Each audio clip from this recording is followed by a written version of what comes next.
Raio XP desse mês, a gente vai falar um pouco sobre essa nova deterioração que a gente viu nos mercados ao longo do mês de setembro.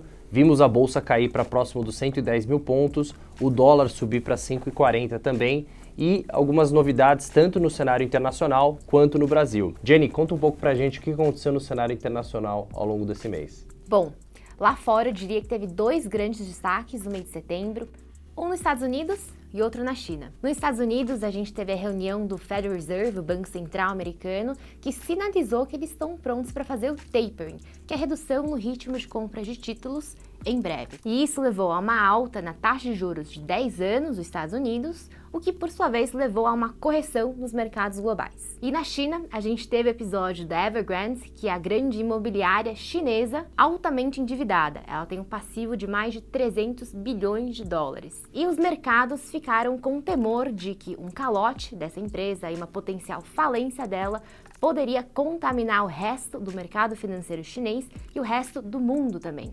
Muitos analistas compararam o caso da Evergrande com o caso do Lehman Brothers, da grande crise financeira de 2008. Porém, nesses últimos dias, ficou claro que os dois casos não são exatamente iguais, mas as incertezas quanto à desaceleração do crescimento econômico chinês permanecem nos mercados. E no Brasil, Ferreira, o que aconteceu no mês de setembro? No Brasil, a gente viu uma escalada das tensões políticas ali depois do 7 de setembro, uma volatilidade maior no mercado por conta disso.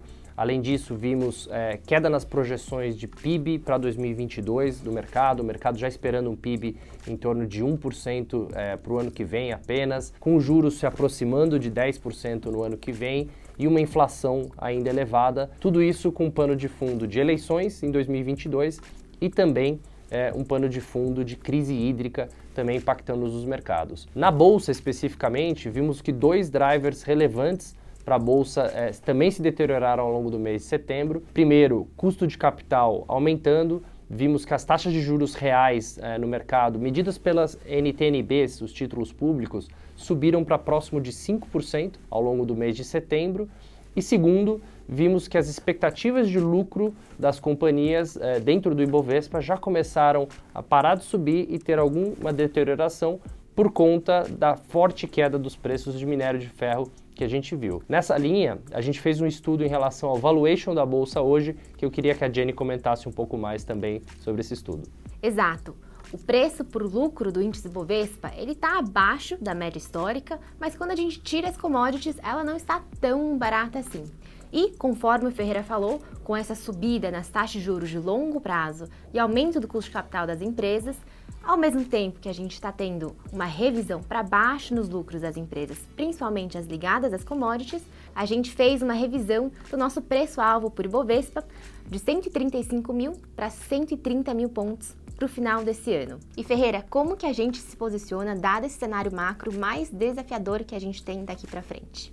Pois é, a gente até soltou um relatório esse mês chamando Navegando Águas Incertas, que a gente juntou todo o nosso time de research para trazer como você deve se posicionar nesse momento. Na Bolsa especificamente, o que a gente tem dito são dois principais temas de investimento. Primeiro, as commodities. A gente continua gostando das commodities e dado que elas estão gerando a inflação no mundo e você está tendo falta de várias commodities, é importante ter exposição nas commodities para proteger sua carteira em relação à inflação e também porque elas são dolarizadas. E a segunda tese são as empresas que têm um crescimento secular, ou seja, empresas que dependem pouco do macro para crescer. E a gente gosta de várias delas que estão na nossa carteira Top 10. Aliás, as nossas carteiras Top 10, Dividendos e Small Caps, você encontra a partir desse mês dentro do Expert Pass. Além disso, a gente tem uma novidade, Jenny. A gente lançou uma carteira ESG, que são as empresas mais bem ranqueadas do ponto de vista de meio ambiente, social e governança